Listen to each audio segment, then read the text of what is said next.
Well, this was an exciting episode. We got to see old faces and new faces, or sort of new old faces, I think. Welcome to the D. Louise book series. I'm Christina Tina. It's nice to meet you. I hope you're having a good day. I'm trying to learn sign language to help with some videos, and I'm also trying to learn it because I'm a teacher in real life. Well, way long time ago. And so I'm subbing right now. So I'm trying to learn, learn sign language to help out in the deaf classes or hard of hearing classes or whatever. And I walked up to a deaf group the other day, and I killed etiquette. Actually killed it. I was so horrible. I was so embarrassed. I didn't think about it later. I didn't even say who I was. I didn't say my name is. I just said hi and started talking to him. And I never even asked the question I wanted to ask was, I need a deaf social club. Because like if you were learning German or Spanish or Italian, the best way to learn it is to put you in a room with people that only speak that language, so you're forced to learn and stuff like that. And with signing, I can tell you, but I have a hard time reading it, so I need to learn how to read it, how to understand it back. That's my big problem. So that would help. And I did join a deaf group 40 years ago for a very short period of time. So I need to do that again. But anyways, we are on season 5. We are on disc 2. And for whatever reason, I know it's changed out there some places, but not on these discs. Part 1 was episode 208, and part 2 is episode 207. I don't know why it was done like that, but that's how it is on my thing. And we've done Disaster, we've done the game, we did Unification last week. This week we're doing part 2. And if you could hit the like and subscribe, if you're still here, because according to my analytics, you're already gone. And even though I'll spend an hour rehabbing this, none of you will even be here. But I hope you will be, because I spend a lot of time on this. It takes me about 6 or 7 hours to do one of these videos. I have very low technology. I have no special effects. I can't do all the special stuff that the other channels do. I don't know how to screen share. I don't have those programs. If I could do this live, it would be awesome, but I can't because I've run into copyright issues before by accidentally making mistakes. So this is the best I can do here. So I hope you'll stay with me and enjoy this episode with me as we encounter old faces. So like I said, this is episode 207. It's part 2. It's unification. And they do a little last time on Star Trek. Oh, we do have a little note to Gene Roddenberry again, the man who passed away as they were doing these episodes, I guess. So that's kind of sad that he didn't get to see Spock, Leonard Nimoy, on this particular episode. Denise Crosby also shows up as Tasha.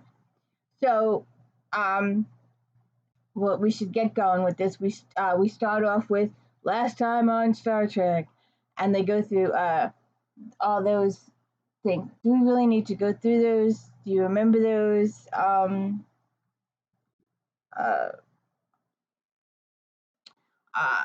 They show the intelligence officer coming in, the admiral, and telling Picard that 3 weeks ago, one of our most celebrated ambassadors, an advisor to the Federation, leader for generations, has disappeared. And okay, I'll show the Gene Roddenberry, 1921 to 1999. So this is the year this episode aired, I guess. I watched the originals. I watched the whole season. I watched all of Star Trek back then. Still do. So then, like I said, we did the recap of 3 weeks ago, one of our most celebrated ambassadors and advisor to Federation leaders for generations disappeared. And then they show Picard with Sarek, and he's telling Picard Um, he gave Spock the benefit of experience of logic, but he never listened. And Picard asked him if he might have defected, and Sarek's like, no. But he did know this guy on Romulan, and he was friends with this guy, and he might have gone to see him. He's a senator. And then they show LaForge talking to Riker about the parts and the ships they recovered, the Vulcan parts and ships. And then they show the Klingons making fun of Picard and Data. And so they go through all this. So then let's just start with the episode that they end with Picard finding Spock on the planet. So that's not in my notes.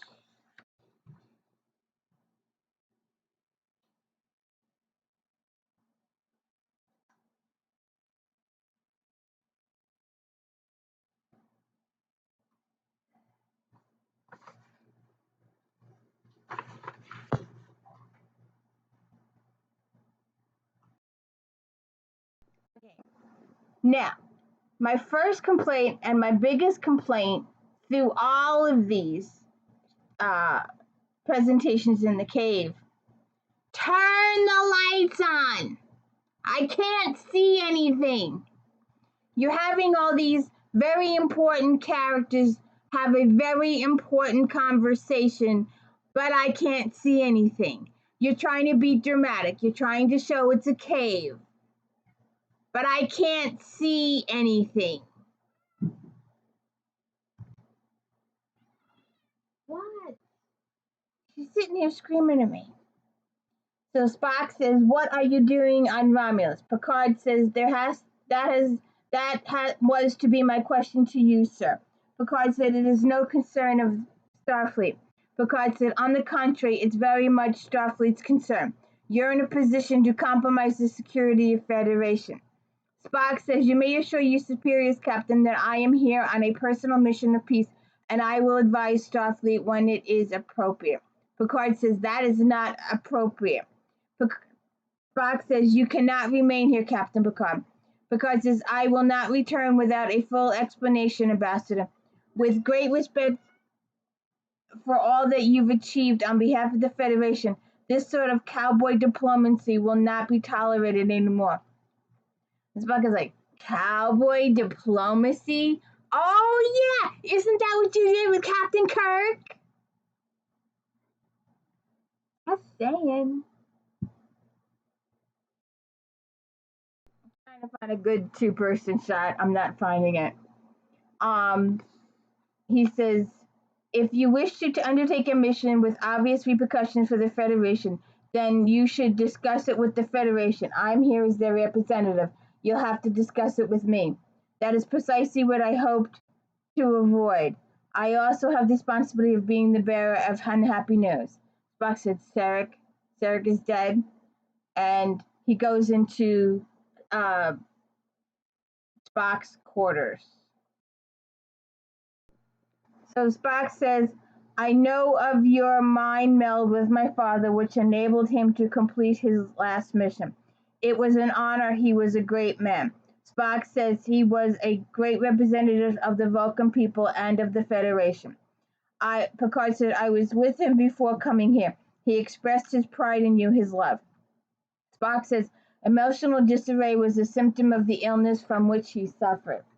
Picard said, "No, those feelings came from the heart. He shared them with me. I know." Spock says, "Sarek would no more approve of my coming here than you do, Picard. For some time now, I've been aware of a growing movement here of people who seek to learn the ideals of Vulcan philosophy. They've been declared enemies of the state, but there are a few in the Romulan hierarchy, like Pardek, who are sympathetic. He asked me to come now because he believes it may be time to take the first step towards reunification." Because says, "Reunification? After so many centuries? After so many fundamental differences have evolved between your peoples?" Spock said, "It would seem unlikely to succeed, but I cannot ignore the potential rewards that a union between our two worlds would bring." Because of what is the first step that Pardek suggests? Spock says there's a new proud consul in the Romulan Senate. He is young and idealistic. He has promised many reforms. Pardek believes that he may be receptive to discussing reunification. Picard says, why would you not bring something so important to the attention of your own people or the Federation? A personal decision, Captain. Perhaps you're aware of the small role I played in the overture to peace with the Klingons. Picard says, history is aware of the role you played, Ambassador. Not entirely, Spock says. It was I who committed Captain Kirk to the peace mission, and I who had to bear the responsibility for the consequences to him and his crew. Now, shouldn't it be our crew? Our crew? Spock was part of that crew. He was our crew. Wasn't he first officer? Our crew? Just saying.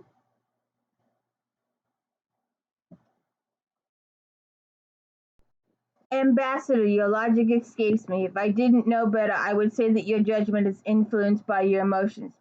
Spock says, you speak as my father would if he were here. Picard says, I speak as a Starfleet officer and I cannot ignore the risk to you. Spock says, I was involved with cowboy diplomacy as you describe it long before you were born. Picard says, nevertheless, sir, I am not prepared to leave until your affairs are complete. Spock says, in your own way, you are stubborn as another captain of the Enterprise I once knew. Picard says, then I'm in good company. Why do they not say Kirk? Why do they not mention Mr. Shatner? Huh? Why are they tiptoeing around the bush? Why are they not speaking about the elephant in the room? So then we're on the Klingon bridge, and Data is talking to Kavada. He says, we have more important things to attend to than acting as your nursemaids. Data says, Captain Picard regrets detaining you, but it will be necessary for a while longer. In addition, I require access to your ship's computer. Access to the computer? Are you nuts? For what purpose? I'm going to attempt to penetrate the Romulan central net. Don't bother, we've been trying for years, and Data says, I have unique skills that may allow me to succeed. Kavada says, I cannot reveal classified Klingon entry codes to Starfleet. Data says, your entry codes can easily be reconfigured after we depart, and Captain Picard has authorized me to share with you any information we obtain from the Romulan databanks. Kavada says, anything else? We will also need to communicate with the Enterprise in Sector 213. Kavada says, you do, and the Romulans will instantly know our coordinates. Data says, using conventional means that would be true. However, I suggest we piggyback our signal on Romulan subspace transmissions. Piggyback? Data says, a human metaphor, pardon me. We would use a Romulan signal as a carrier for our own one, thus disguising its origin. Kavada says it won't work. Data says, I believe it would. During the last hour, I have conducted a systematic review of the entire Romulan subspace grid. I have compared my findings with the specifications of your own transmission array. They appear to be compatible. Kavada agrees and allows Data to do the computer stuff. So this guy comes over and puts a flower in their table, in a vase on their table. Allow me to brighten your day, Julan Chu. Does anybody have any idea what Julan Chu means? I have no idea what Julan Chu means. And I'm telling you, I'm having flashbacks to Heil Hitler type situation going on here. I don't know what this is. No one walks around going, have a good day, American proud, or anything like that. You don't hear that stuff. So anyway, Spock says, the Senate has adjourned. Pardek will be here shortly. Picard says, how widespread is this movement? Spock says, there are groups in every populated area. I've personally spoken with members from 4 provinces. It has become a serious concern for the Romulan leadership. Picard said, serious enough for the leaders to suddenly embrace a Vulcan peace initiative? I have some difficulty in accepting that. Yeah, me too! Because you know it's not true. You got to start out slow. Really, really slow. Baby, baby, baby, baby, baby steps. Television programs. Conversations. communications, reading material, newspapers maybe, a little, gradual thing. Yes, ma'am? What? What?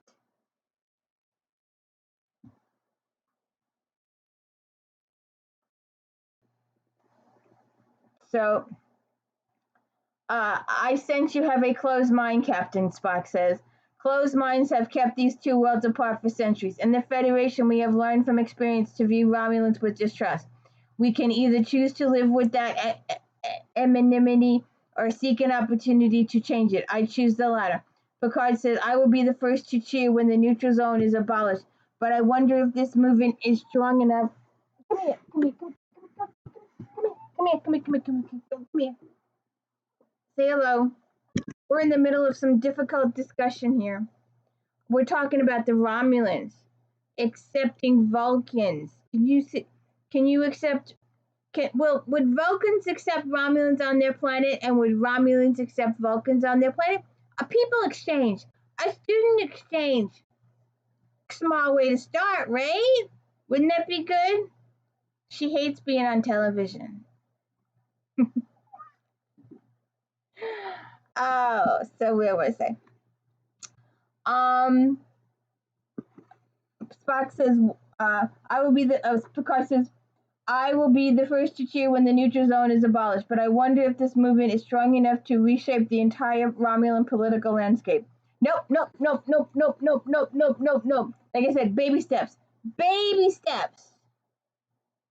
One can begin to reshape the landscape with a single flower, Captain. D10 says, Jell and true, Mr. Spock. Here, look what I brought you. It's a small book. Spock says, this is my friend D10. He is very curious about Vulcan. And, let me see if I can get it here.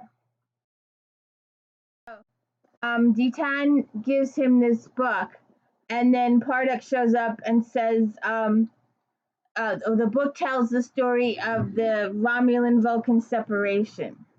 And Parduk comes by and he's like, you shouldn't have this up in the open. People shouldn't see you with it. Knowing what happens later, I'm wondering if Parduk betrays any of his other people too. But we'll see. Let's get on with that. So they're talking with Pardek, and so what do you think of your enemy, Captain Picard? Picard says, these people are no one's enemy, Senator. Pardek says, many of the colleagues fear what they have to say, but I have learned to listen carefully. Children like Detan are our future. Old men like me will not be able to hold on to ancient prejudice and hostility. Young people won't allow it, but now that they've met their first real Vulcan, it has only inspired them more. I am sure that is evident to you, Spock. Spock said, I did not anticipate such a passionate response to my arrival. But Pardek says Romulans are passionate people. The Vulcans will learn to embrace that quality in us. Spock says, if we are successful. Pardek says, we will know soon. The Pro Council has agreed to meet with you. Ha! Interesting. Before I go on, think about this. He has risked his life by going to the senator and saying Spock would like to talk to you. He's risking his life going to the senator, letting them know that he is talking to the enemy, unless it's a setup. Think about it.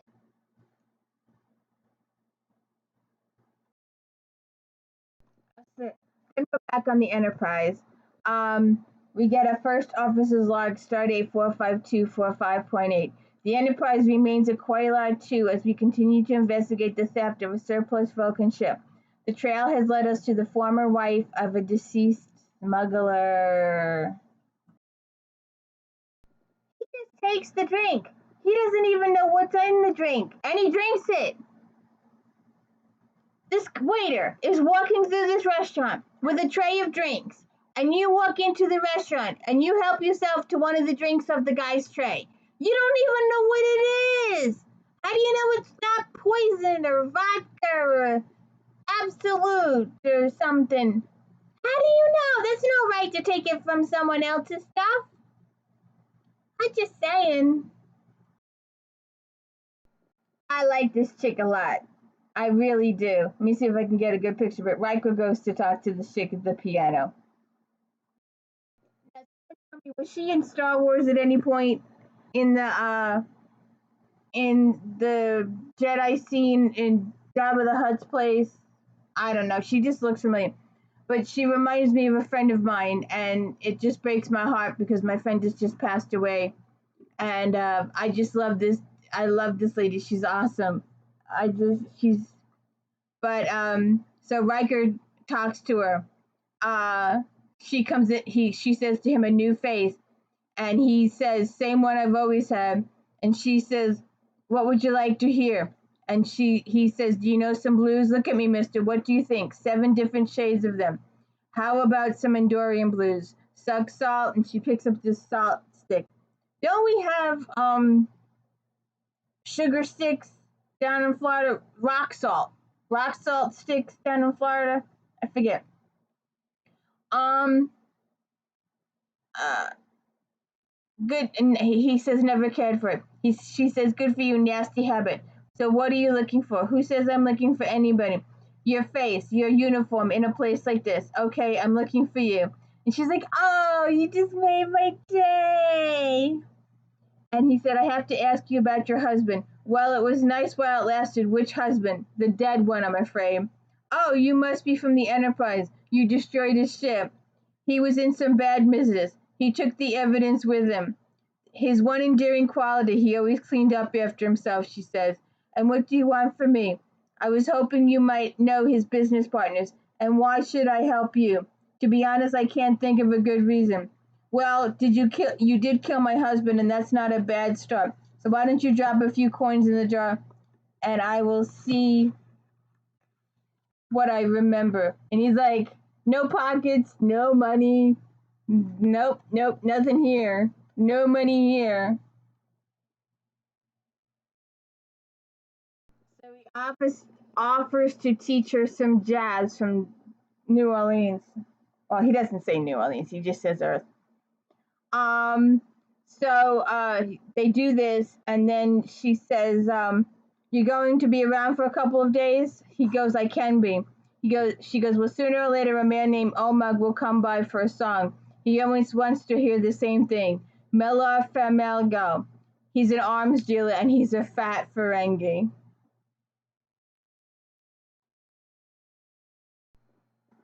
So then Nerel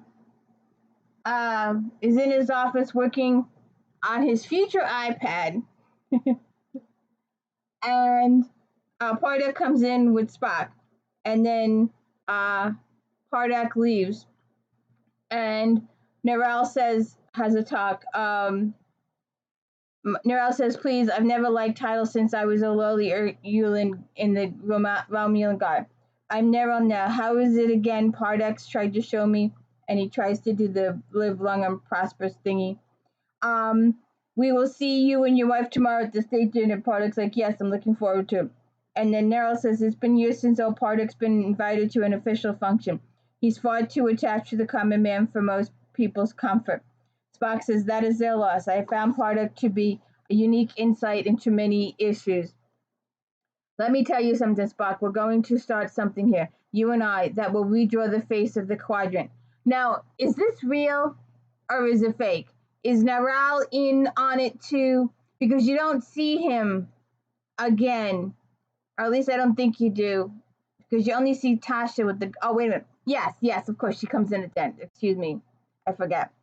Um, so Nerel says, I believe it must eventually come. Our two worlds need each other." Spock said, "Forgive me, I don't expect to hear a Romulan pro-council speak like a member of your underground." Nerel says, "I want you to know exactly where I stand." Spock says, "And do you believe that you can gain the support of the full Senate?" Nerel says, "These things are not what they once were in the Senate. The old leaders have lost their respect for the people. Involvement in the Klingon War, endless confrontations with the Federation, they're tired of it. Times are changing, and the leaders who refuse to change with them will no longer be leaders." Spock, I am prepared to publicly endorse the opening of talks between our peoples. What do you think the Vulcan people think of that? Spock said they will be cautious. There are generations of distrust to overcome. Narelle says, but surely with a man of your influence leading the way. And then a woman comes in and says that the Senate has been recalled and they have to end their meeting. So then they're back in the Romulan caves again. And once again, could you turn the lights up a little bit? I mean, you can see a little better now, but I still need the lights turned up. I know it's a cave, it's the ambiance situation, but what happens?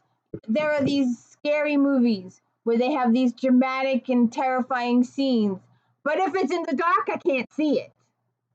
So what's the point of having somebody do facial features and expressions and a dialogue when you can't see them? What's the point? But anyways, they're in the Romulan caves again. Someone says it's everything we could have hoped for. Spock says it's more than we could have hoped for. Pardek says if Narelle is ready to publicly endorse reunification, Picard said it's hard to believe that he could rise to the rank of Senate Proconsul without the support of Romulan traditionalists. Pardek says that may be true. Then how can he turn his back on them so easily? How can he endorse reunification when it's considered subversive? The Romulan says he's not afraid of them. He knows that we'll support him. Spock says Captain Picard is correct. It is not logical for the Proconsuls to support reunification at this time. Why would Narelle lie? Perhaps because he's hoping to expose members of your movement. And someone else says, no, this is our chance for acceptance, finally to be heard. And another one says, Romulan is the federation that fears an alliance between Romulus and Vulcan. Picard says that is not true. Spock says, I came here to determine the potential reunification in spite of what has occurred. I intend to continue with my efforts. I intend to meet with the Proconsul as planned. And we all know, your baby steps. He's moving too fast, way too far. Way too fast, way too fast. It's not going to happen overnight. It's just not.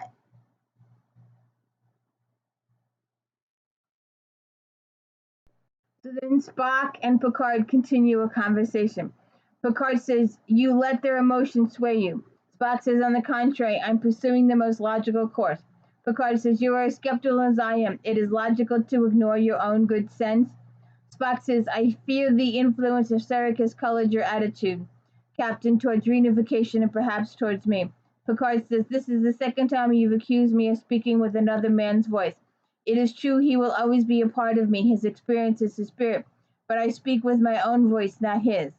Spock says, curious that I should hear him so clearly now that he is dead. It is possible that I brought my argument with Sarek to you, Captain. If so, I apologize. Picard says, it is so important to you that to win one last argument. No, it's not, but it's true that I missed the arguments. They were finally all we had.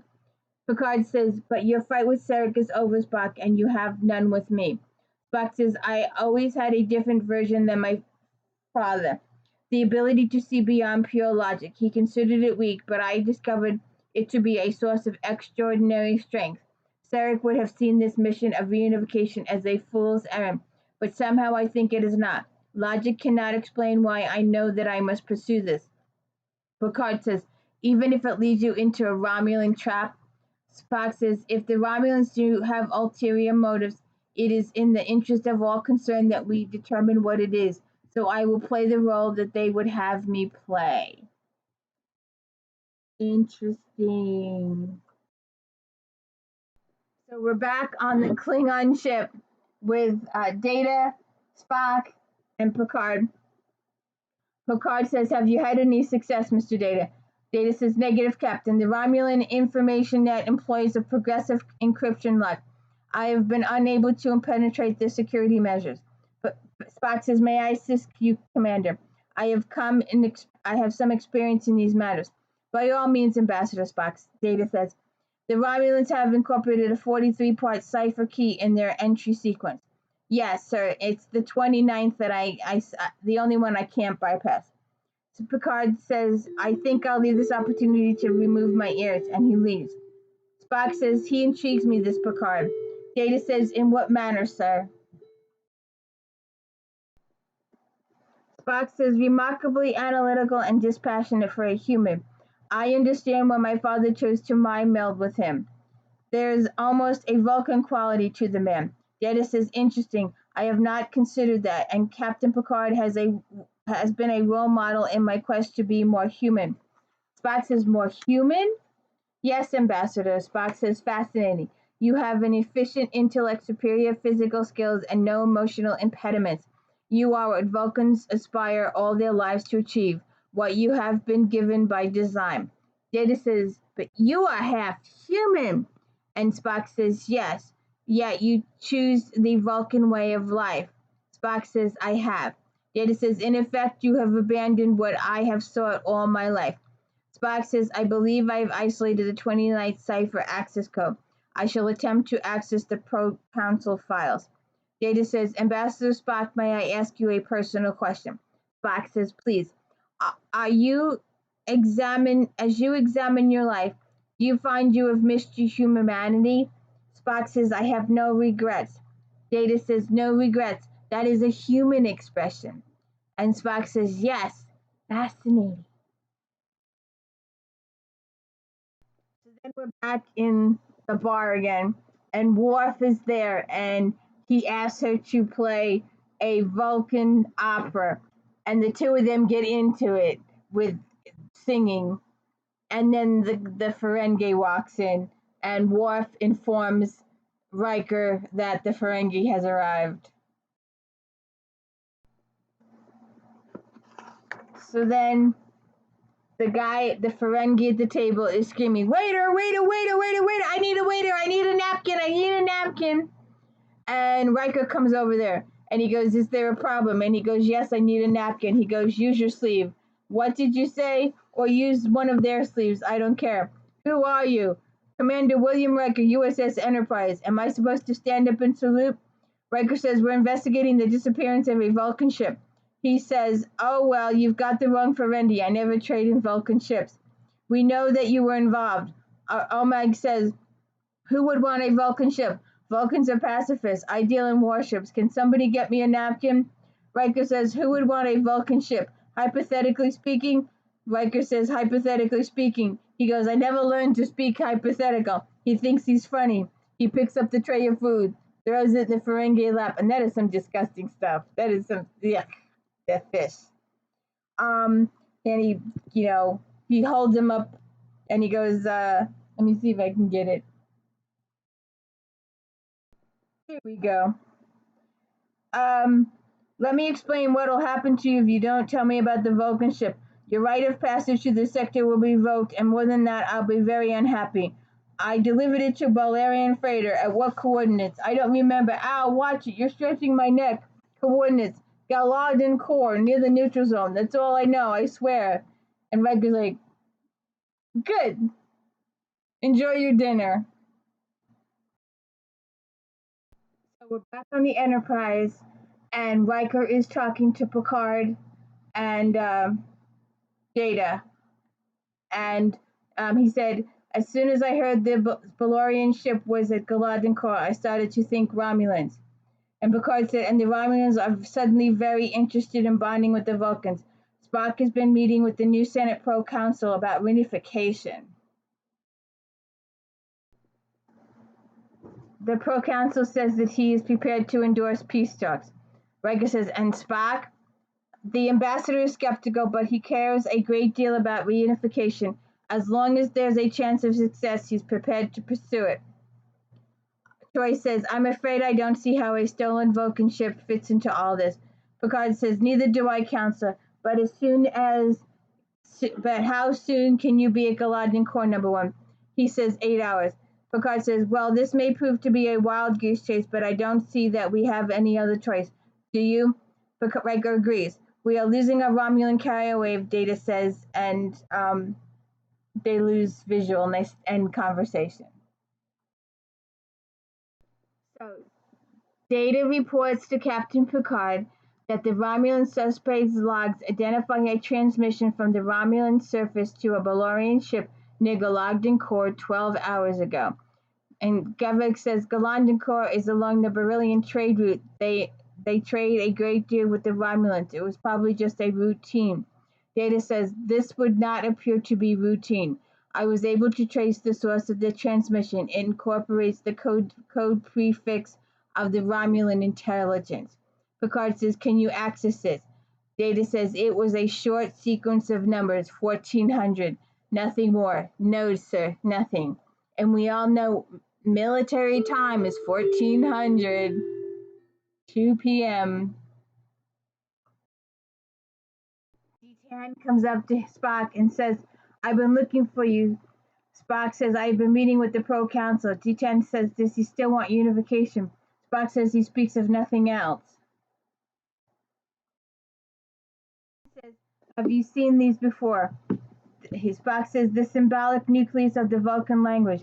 D10 says, they are my toys when I was small. Spock says, your parents wanted you to learn to understand Vulcan?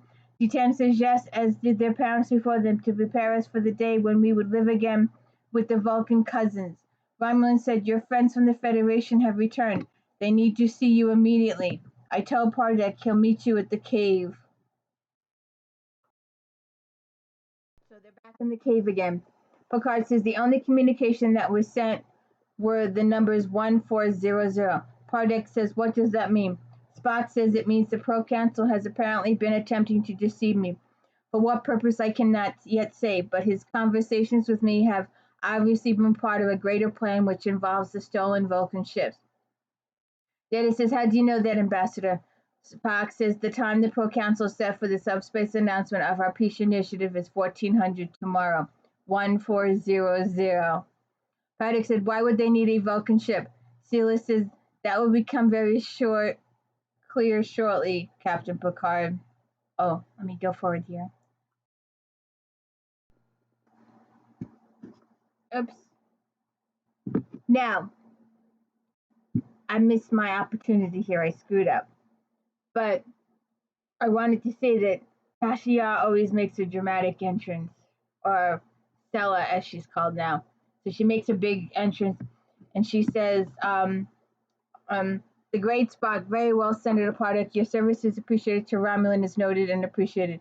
And apparently he's outed as a traitor. He betrayed Spock. He was working with the other side the whole time. And he was feeding them information, probably for money. But anyways, I want to know, and I'm going to talk about this in a second, but I want to know. So all these, the Romulans come down with their guns and they capture Spock and Picard. And they just walk through the government halls. They just walk down the sidewalk streets in Romulan, and they walk into the government with the guns, and no one notices. I'm just saying.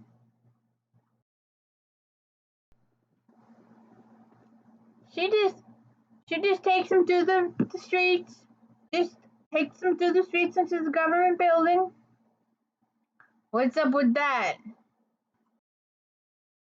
Okay, so then we get a first officer's log supplemental. The Enterprise has reached Galandancore near the border of the neutral zone. Says any signs of life, Mr. LaForge? He says negative, Commander. Troy says the Romulans could have a cloaked base on the surface or anywhere else along the neutral zone. Worf says a coded subspace signal from Romulan is it's the captain. Troy says what? It says maintain position at Galandancore. Diplomatic initiative appears to be succeeding. We'll advise. Worf says the message did employ the proper coded sequence. Riker says, yeah, I'm sure it did. And he doesn't believe it. But Worf believes it. I don't know why Worf doesn't think about it.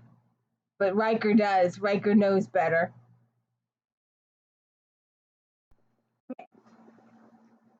So we're expected to believe that the Romulans took Picard and Spock by gunpoint, led them through the city, into this big government building, into the office without being seen.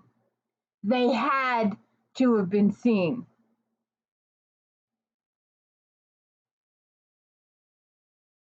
Just saying. So Picard and Spock go to meet with Celia, or Tasha Yar, as I like to call her, or Denise Crosby, as everybody likes to call her. And she's working on a future iPad. She says, "Take a seat." She continues working on the pad. "Excuse me, I'm just finishing up a speech for you, Mr. Spock. I rather enjoy writing. I don't get to do it often in this job." Data says, "Perhaps you would be happier in another job." Data says, "Please feel free to change any words that you wish. I tried to make it sound Vulcan. A lot of unnecessary long words. In a few short hours, you will deliver this statement alongside our Senate Pro-Council. It will announce to the Vulcans that a peace envoy is on the way from Romulus. We will transmit it on all the Federation subfrequencies." Picard says, "Peace envoy in a stolen Vulcan ship?" Sia says, "Actually 3 Vulcan ships, Captain. The Enterprise is only aware of one we stole from Quayla 2. We have been following your investigation. It has forced us to make some minor changes. One of them, a message sent in your name ordering them to stay where they are."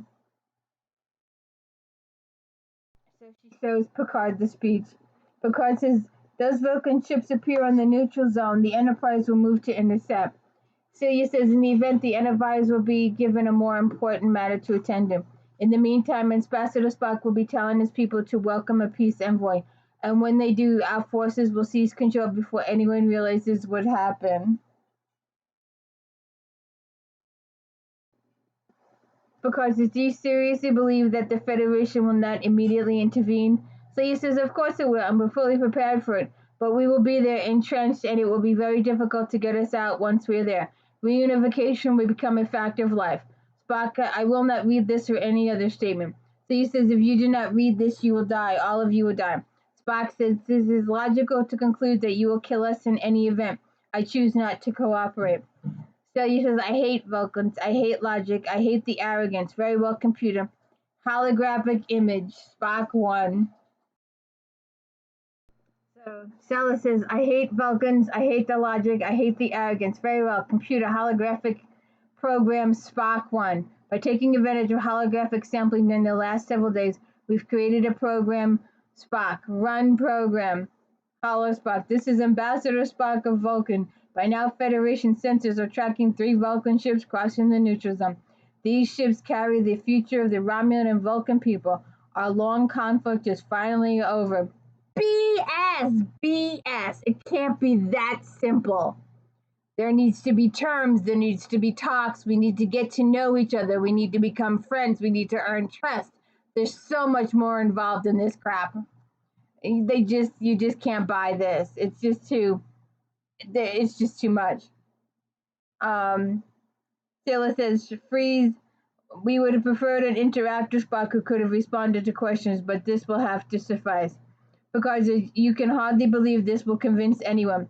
Taylor says, "I don't need to convince them. I just confused them long enough to reach Vulcan.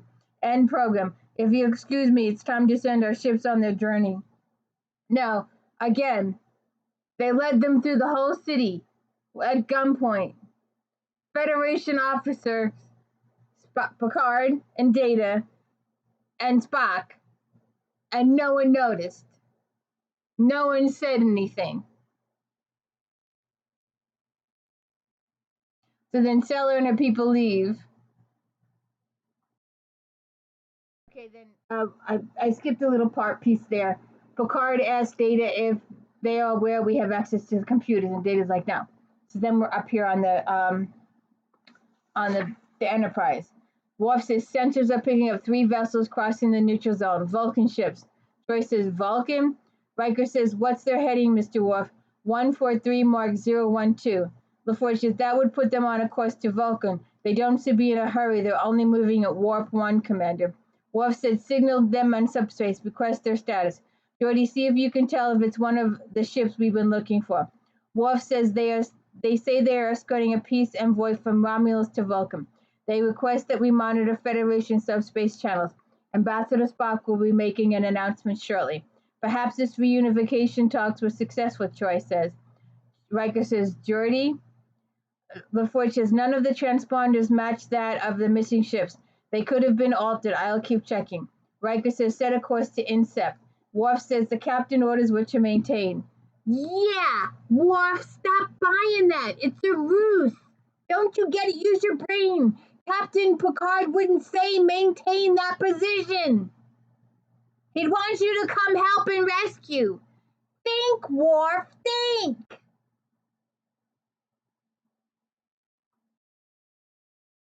So Selma enters the room and she can't see anybody. And she's like, where did they go? And then she sees the 3 Federation officers. And she says, it's impossible. There's no way they could have gotten out of this room. Riker says, that's far enough. And they hold the fires. And then they fire and Sasha realizes, or Celia realizes, that they're holograms. And she says, ceasefire, they're holograms. Spock comes out of presumably a holographic wall and pinches the guard. And Picard pinches the other one. Spock says, I'm afraid I don't know too much about Romulan disruptor settings. Here's the thing. So Spock says, cowboy diplomacy. Picard says, well done, Mr. Data, though I don't think you got Commander Riker's hair quite right. Data says, I will be more observant in the future, sir. Saya says, it doesn't matter what you do now, Spock. Spock's announcement will be made in minutes. Our forces will be on Vulcan before you can alert anyone. So Dr. Crusher comes in and says, we just received a priority 1 distress call from the colony on Delusion 4, a massive failure of the environmental systems. They're going to require evacuation. Riker says, Mr. Worf, are any other ships in the vicinity of Delusion 4? Worf says, 1, sir, a returning archaeology vessel. Crusher says, I'm sure it's not equipped to handle something of this scale well. Geordi says, any updates on the Vulcan ships? LaForge says, I've checked every sensor display backwards and forwards. If the Romulans altered them, they didn't leave any fingerprints.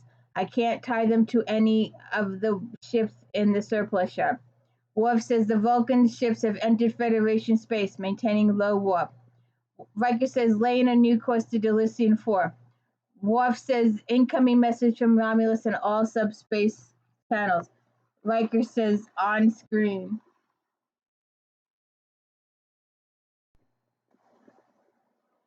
Spock comes on and says, this is Ambassador Spock of Vulcan. By now, Federation sensors are tracking 3 Vulcan ships crossing the neutral zone. These ships carry a Romulan invasion force and must be stopped. I repeat, these ships carry a Romulan invasion, and the transmission ends. Riker says, Doctor, contact Elysium 4 and confirm this distress call. I have a feeling it may prove to be a false alarm. Mr. Worf, how long till we intercept the Vulcan ships? Worf says 14 minutes. It says communication lines have been terminated at the transmitter, but I am quite certain the message was sent prior to the interruption. Picard says, well done, Mr. Data. Stella says, you'll never get out of this building. Data says, I disagree, Commander. After studying the design of the structure, I have determined that our best route of escape would be to the underground exit to the east of this wing. I have disconnected certain security cameras to assist us. I'm afraid we cannot permit you to warn your guards. And they do the neck pinch. And Spock's like, not bad. Why don't they just take her? Why don't they just take her into Federation custody? That's my question. They have her. Why don't they just take her into custody? I don't get it. So then we're back on the Enterprise. Worf says the Vulcan defense vessels are also responding. The Romulan force is retreating towards the neutral zone. Riker says they're not taking those Vulcan ships home with them. Worf says visual range. He puts them on screen. Romulan warbird decloaking alongside the Vulcan ships. Red alert! Riker advised the warbird to withdraw from Federation space and tell them to leave the Vulcan ships where they are. The warbird is powering up its disruptor array. Riker says ready phasers, and the Romulan ship takes out the 3 Vulcan ships. LaForge says there were over 2,000 Romulan troops on board those ships. Troy says they destroyed their own invasion force. Riker said, rather than let them be taken prisoners, stand down. Red alert, Mr. Worf. Advise the Klingon ship to signal us as soon as they have Captain Picard and Data safely on board. Worf says, aye, sir. So then we're having a group meeting. D10 says, this way, Paddock never saw these caves. It's safe. They won't find us here. Picard says, what will you do now? They say, we will always have done. Continue to teach. Pass on ideals to new generation. Work for the day when new thoughts may be spoken aloud. Picard says, the Federation will welcome that day.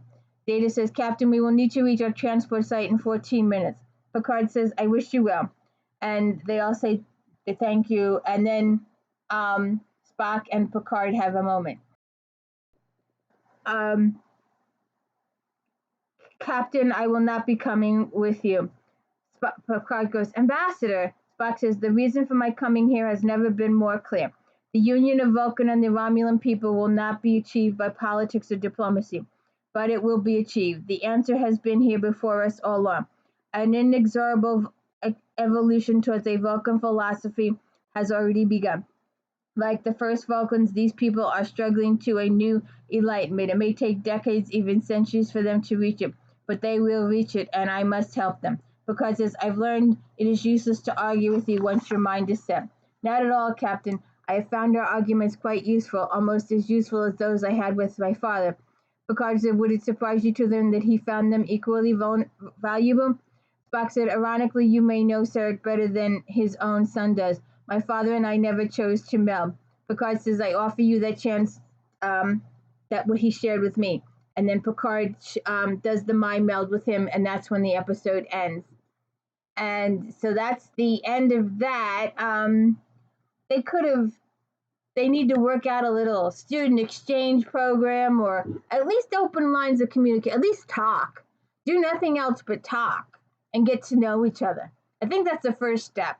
Although we know race relations in this country will 200 years, 500 years, and things will never change. It's just people were raised that way. They're taught. See, they're taught. The kids are taught a certain way. You need to open lines of communication. You need to teach children to think a different way, to think for themselves, not to judge people on pre-programmed ideas, to get to know a person as a person, not their color, race, creed, age, anything like that. Get to know the person and determine for yourselves whether you want to be friends with that person or not based on anything else. You need to make the decision for yourself. And that's hard because a lot of bigotry is taught. You're not born a racist or a bigot, but you're taught that by your family, by your environment. It's just the way it is. So anyways, we have finished Unification Part 2, Episode 207, whereas Part 1 was 208. I'll never get over that one. But we have also finished the disc Star Trek Next Generation 205, 206, 208, and 207, Disc 2. We will be moving on to Disc 3 next week with all brand new episodes to look forward to. So I hope you will like and subscribe. Let me know I'm doing a good job. According to my analytics, there's not a single person that's listened to this entire thing all the way through. It's taken me hours to do all of this. I work really hard on it, and sometimes I think about giving it up, but we'll continue on. It is a series. We do character progression. It's been really nice to see Wesley back, and Denise Crosby, and Picard, and Spock, and Sarek come back. It's been a month of returnees, and it's been enjoyable. I hope you have liked it. I hope you will stay tuned to future weeks. Please check in Flashback Monday, and don't forget to watch If Then later this afternoon. Thank you.